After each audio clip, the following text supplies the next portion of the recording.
Yo, what's going on, you guys? Today we have Southeast England. The other day we actually looked into West England, and I absolutely loved it. It was amazing. The greenery, the history, all of it was just beautiful, man. Everything. And yeah, Glastonbury or Glastonbury. I think that's how you say it. I might be saying it wrong. I'm sorry. That place absolutely stunning, man. I love that place, man. I love that place a lot. So yeah, so today, Southeast England, we're gonna see what it has to offer. Then, we're gonna get straight to the video. Come on. Back with more of the best of Europe. This time, we're enjoying both historic and natural highlights. Just hanging out on the southeast coast of England. Come on. Thanks for joining us. Southeast.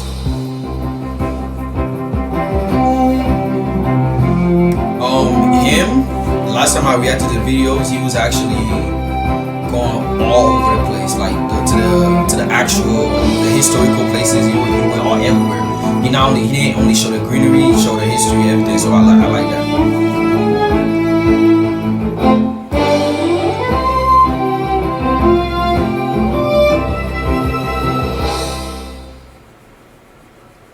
Traveling across the south of England, we'll ponder the military underpinnings of a maritime society that hasn't been invaded in 1,000 years. Okay. At the same time, we'll have some fun with the Brits at play and connect with their great outdoors.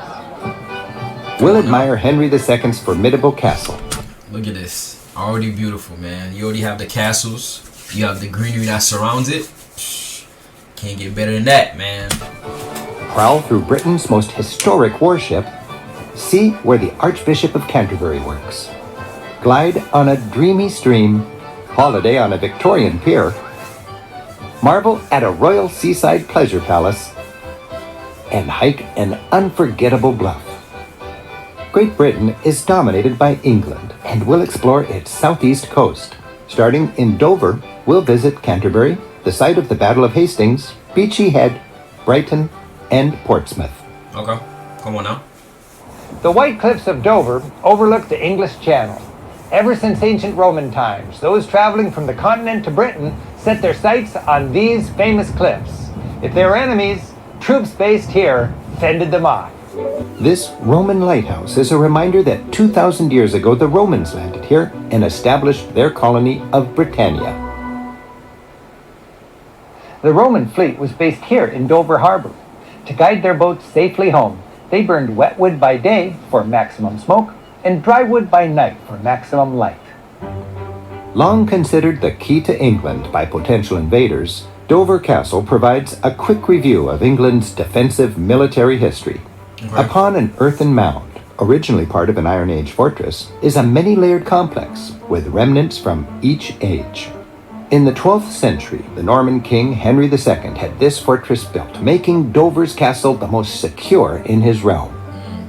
With his troops at the ready and walls 20 feet thick, King Henry slept soundly on the top floor. Much later, around 1800, with the threat of Napoleon, Dover's fortifications were beefed up again.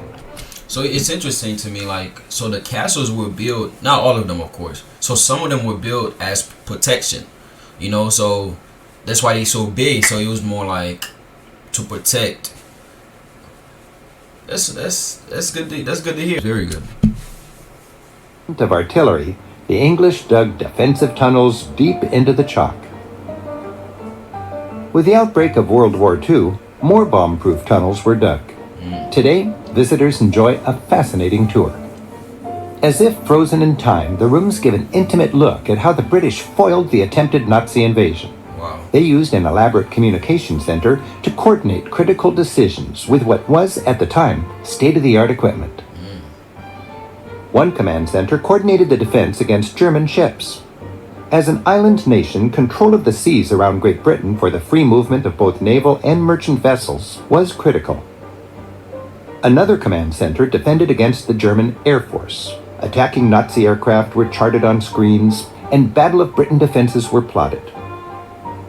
From these tunnels, Winston Churchill and Allied commanders defended a battle zone nicknamed Hellfire Corner. The underground hospital's operating room is a reminder that this strategic bluff was under constant fire. Wow. Emerging from the tunnels, visitors gaze toward France. Thankfully, more than 70 years after the war, this bluff oversees not bullets and bombs, but trade and tourism. Man, if any of you guys actually, serve in the military for your country, man, just thank you. I know it's not my country, but you serve in the military, man. You deserve to be applauded. You deserve all the flowers. You deserve it all, because you literally put yourself up for the people. So for that, man, you deserve everything. You deserve everything. And again, even if you didn't serve, your family served. You deserve it all, man. So thank you for your service. Was of great military importance. A half-hour drive away is Canterbury, long one of England's most important religious centres. For centuries, Canterbury welcomed crowds of pilgrims to its grand cathedral. While these days you'll see more tourists than pilgrims, the town is rich in history and architectural splendor. With thousands of university students and a thriving pedestrian zone, Canterbury has a lively and youthful energy. Okay. The town centre is enclosed by old city walls and cut in two by its main drag. Patches of modern architecture are a reminder that much of Canterbury was bombed in World War II. Oh. The water level view of Canterbury, take a calm cruise on the Stour River. Students, propelling their punts by the traditional single pole, offer an easygoing commentary. So this is the Stour. Great Stour River. The great part's important because there's about 6 river Stours in Britain. This is the great one? This is the great one. The Anglo-Saxons weren't very imaginative when they named things. Well, and their other rivers are pretty small. Yeah. The water's pretty clear. It's crystal clear. It's because it's a chalk river. So obviously Kent is very famous for having chalky soil with the White Cliffs of Dover. Man, I had asked, do you guys have alligators, coyotes, stuff like that? You guys in the comments says you guys don't have any. I live in Florida. We have a lot of coyotes. We have a lot of alligators. So look, my friends, they always want me to go kayaking, man. I'm not doing it. I can't imagine myself sitting in a little boat and doing this, and there's alligators in the water, there's coyotes in the water, and God knows what else is in that water. So you're not gonna catch me doing that. And I can't swim. So what's the point, man? I'm not doing that. Chalk rivers, the chalk filters the water, so you get this clear water. On Butchery Lane, the surviving medieval buildings jut out with each floor. That was to maximize usable land as the population crowded within the town's protective walls. A square called Butter Market, originally the Dairy Market, still functions as the center of the old town. The buildings here were originally designed to house and feed the pilgrims, whose money essentially built this city. For generations, those pilgrims passed through this fancy gate to reach their destination, Canterbury Cathedral. For centuries an important Roman Catholic church, the cathedral had a tumultuous path to eventually become the headquarters of the Church of England, known outside of England as the Anglican or Episcopalian Church. Stepping inside, you're swept away by the graceful blend of soaring Gothic lines, stirring windows, and fine stonework.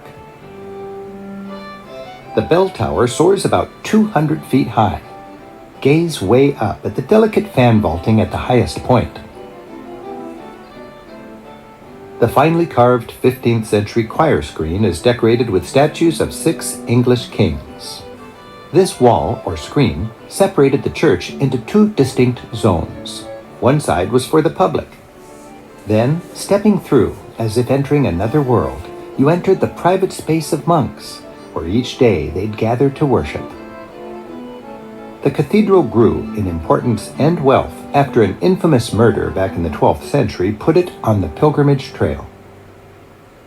In an attempt to gain power over the church, King Henry II appointed his friend, Thomas Becket, to be the new archbishop. But Becket unexpectedly took his position and his religion seriously, very seriously. and Henry was stuck with a strong church leader blocking his power. As tensions rose, King Henry complained bitterly about Becket. Finally, his knights took action, hacking the archbishop to death as he was worshipping on this spot. Wow. The murder shocked the medieval world.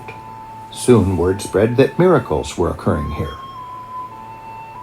The Pope made Becket a saint, and masses of pilgrims came. Wow. With the steady stream of pilgrims, the church grew bigger and more important. Several centuries and several Henrys later, King Henry VIII broke away entirely from the Roman Catholic Church so he could run his affairs without popes and bishops meddling. Implementing his Reformation, Henry VIII purged the nave of its ornate decorations and Catholic iconography. See, like that's why I like his videos, because it's kind of like a history lesson also. And hopefully, I'm sure you guys already know this stuff, but this history lesson to me, because I obviously I didn't know. It's not the other videos I've been reacting to. They mainly show the beautiful side, which is nothing wrong with that at all. I actually really enjoy those videos, but this one they don't only show the beauty side of it, but they also show the historical side. Like they actually go inside these historical places, and it's just beautiful, man, and I enjoy that very much. The relics of Becket, and pilgrims stopped coming. Henry made this cathedral the leading church of his now independent Church of England. And today, Canterbury Cathedral, seat of the Archbishop of Canterbury, is the mother church of Anglicans worldwide. A scenic hour's drive takes us to the town of Battle, where in 1066, the Normans invading from France conquered the English. Okay. The town, with its medieval abbey overlooking the main square, is named for the Battle of... Every town has one of these castles, bro. That's just crazy to me. Everywhere he goes, there's at least one of these castles. Wow, this is just, I don't know, it's amazing, man. For the English, a visit here is a kind of historic pilgrimage. The site is a mix of abbey architecture built on the actual battlefield. Just a vast field today. With the help of the audio guide commentary, you can imagine Europe's epic medieval battle. Norman troops relentlessly hammer at what remains of the shield wall. There's fierce and bloody hand-to-hand fighting. William is in the thick of it and loses another horse. But more and more holes in the English defences open up.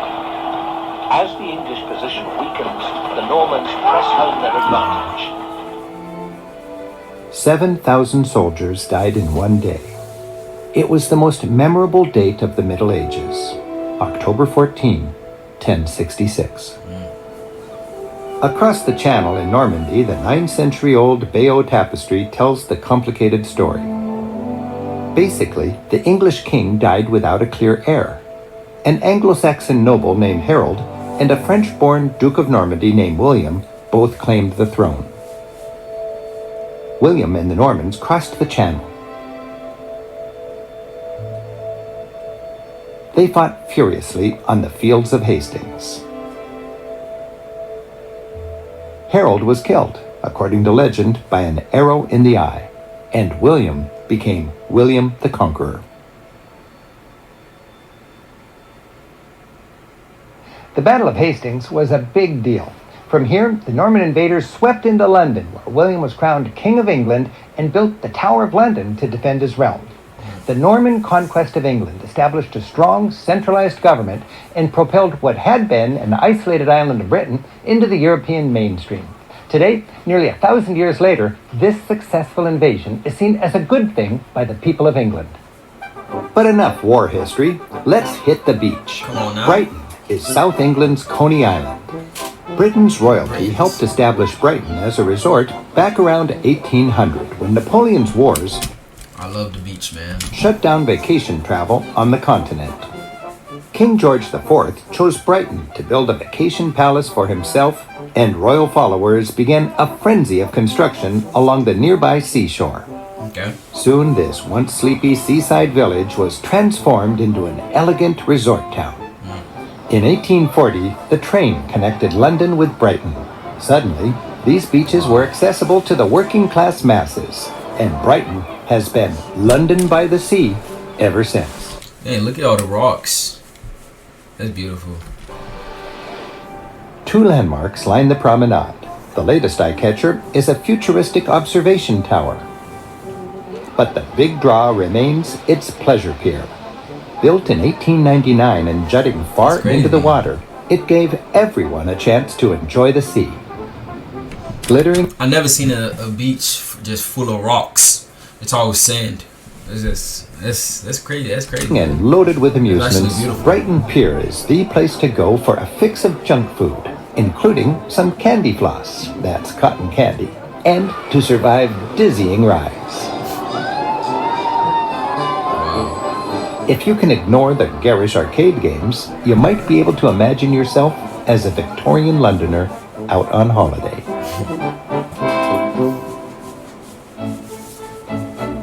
Just a couple blocks from the People's Pier was the King's Palace. Brighton's Royal Pavilion, with its eccentric exterior, recalls the city's flamboyant heyday.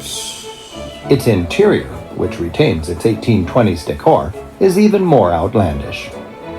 As a prince, the man who would become England's King George IV was lively, decadent, and trend-setting. He loved to vacation by the sea and host glamorous parties. George was enamored with Asian cultures, styling his vacation home with exotic decorations from the Far East. Music was a passion of the king. In the music room, the royal band gave concerts and serenaded high society guests as they danced under Chinese-inspired decor. The king's other passion? Hosting elaborate dinners. Sometimes I just wish I could live in the past, just because I wanna see how they was living, man. Like, I just don't think we get it. We understand how kings and queens, how they were living back then, for real. They were living it up, man. They was having fun. They do whatever they want. You know, sometimes good, sometimes bad, of course, but I'm talking about the good side, of course. Like, you know, just having fun, having parties, music. I just think, you know, it'll be fun sight to see, you know. His king-sized kitchen was one of the most innovative of its time. The huge rotisserie could cook enough meat to feed 100 hungry guests. Here in the banqueting room, the table set for dessert. Imagine England's pre-Victorian elite munching cream cakes and sipping liqueurs under... And also, how much would it cost for me to go and visit this stuff, though? Tell me in the comments, please. The extravagant, dragon-powered chandelier.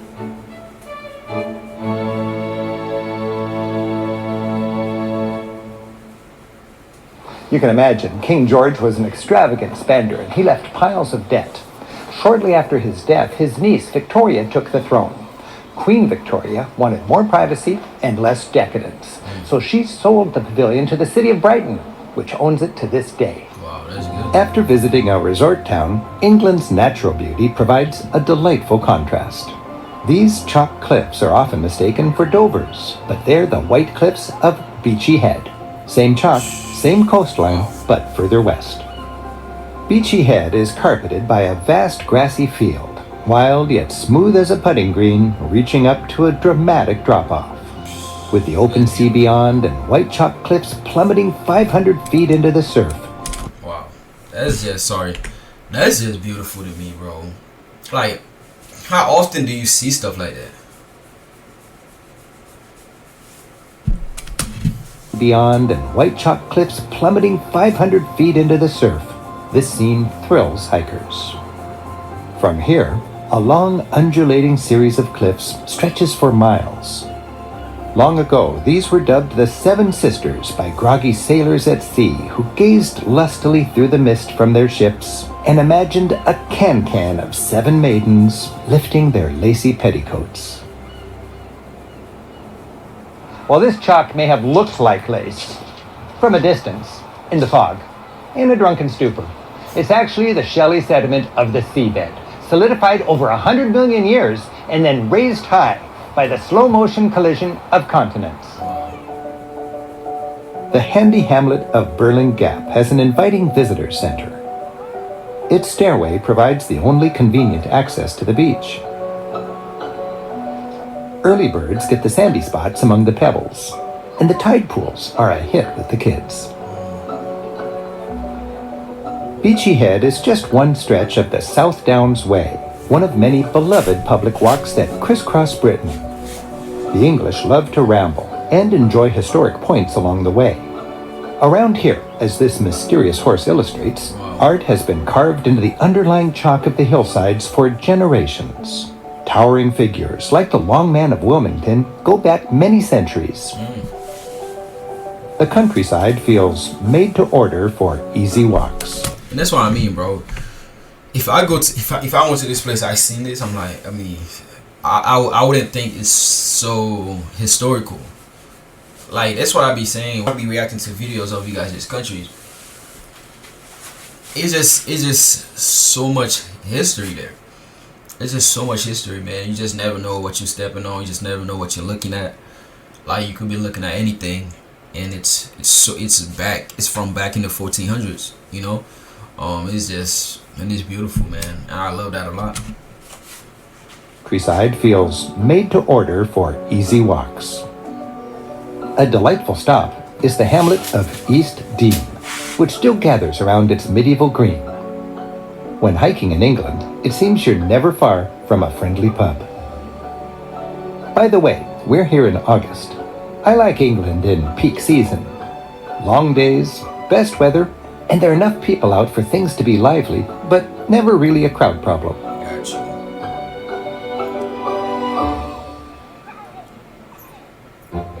A major city on England's south coast is the busy port of Portsmouth, long the home of the Royal Navy. For centuries, Britain, a maritime superpower, relied on the fleets based here to maintain and expand its vast empire. As an obvious military target, Portsmouth was nearly flattened by World War II bombs, but has been rebuilt since 1945. Its cathedral survived only because the Nazis used it as a beacon to help guide their bombs. With post-war construction hasty and poorly planned, the city became infamous for its bad architecture. But an impressive gentrification is underway. As the Navy shrinks and tourism grows, Portsmouth is enjoying new life. Underneath a sail-like tower, its formerly gritty industrial waterfront has been transformed into a vital shopping and restaurant complex. The once formidable ramparts are now a park-like promenade lined with historic points of interest, mostly ignored by those simply enjoying a refreshing stroll.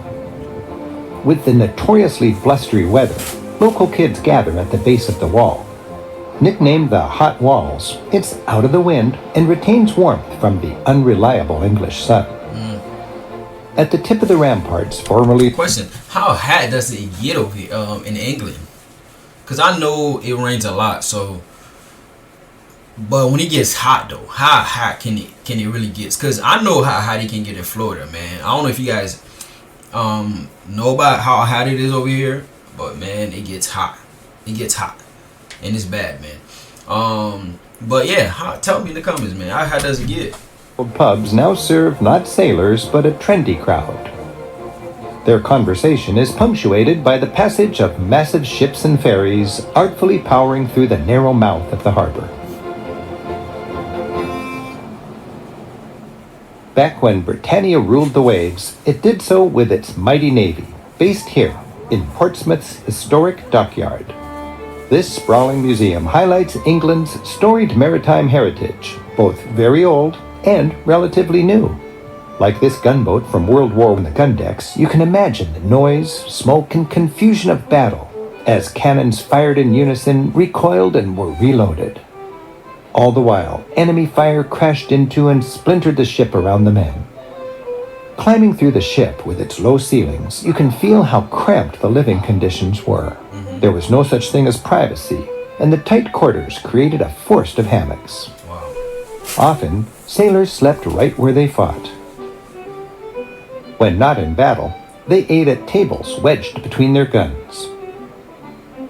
The great cabin was... That's why I say, man, you got to give them the flowers. Every single person who decided to join the army or join the armed forces, whatever it is, man, you gotta give them the flowers, man, because they have to put up with a lot just to fight for our freedom. And for that reason, bro, you gotta give them their flowers. Nelson's quarters. Imagine Nelson and his officers hunched over charts to plan an attack. While it looks like an officer's living quarters, everything was designed for action. In minutes, the furniture could be folded and stowed, turning this space into a fully functional cannon deck. Wow. During that fateful Battle of Trafalgar, Nelson was shot by a sniper. A golden plaque on the deck marks the spot where Nelson fell. The crew rushed him below deck to care for their leader in his dying hours. It's on this spot that Nelson died. So this spot here was, so when Lord Nelson was mortally wounded on the upper deck, he was taken down here.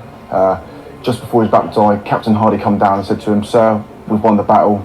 And he said, "Thank God I've done my duty." Romantic paintings show the Admiral lifted to heaven by angels, like a saint. 2 centuries later, Nelson's England clearly enjoys its hard-won freedom. We've seen that with its love of nature, with its knack for family fun, its appreciation of heritage, and at its convivial pubs. I'm always impressed by how much there is to see and experience on this amazing island. I hope you've enjoyed our look at Southeast England. Thanks for joining us. I'm Rick Steves. Until next time, keep on traveling. Wow, this video is really moving. It just kind of put it into perspective for me, you know, the importance and, you know, the importance of actually giving people their flowers. Because, man, like, I'm talking about the people who join the armed forces, you know. Be able to experience freedom because somebody else fought for it, you know. And, you know, whether you're in England, whether you anywhere in the UK, whether you're in the US, any country that you're in where you have freedom, somebody had to fight for that freedom, you know. So again, if you or a loved one who is in the military or is in some type of armed force, whatever, give them their flowers, man. Call them up, be like, man, thank you. Call them up, see how they doing. You know, when they come around, hang out with them. You know, just make them feel your presence. Make them feel like you were there for them. Make them feel like, you know, they haven't been forgotten. You know. So again, I love this video. It looked like though Southeast England has a lot of museums about war and about the military, which is good. Really, I enjoy that side of England also. Again, guys, thank you so much for watching with me. I appreciate it. Thank you for the support. Continue to like, continue to comment, and continue to subscribe. I'll catch you on the next one. Bye bye.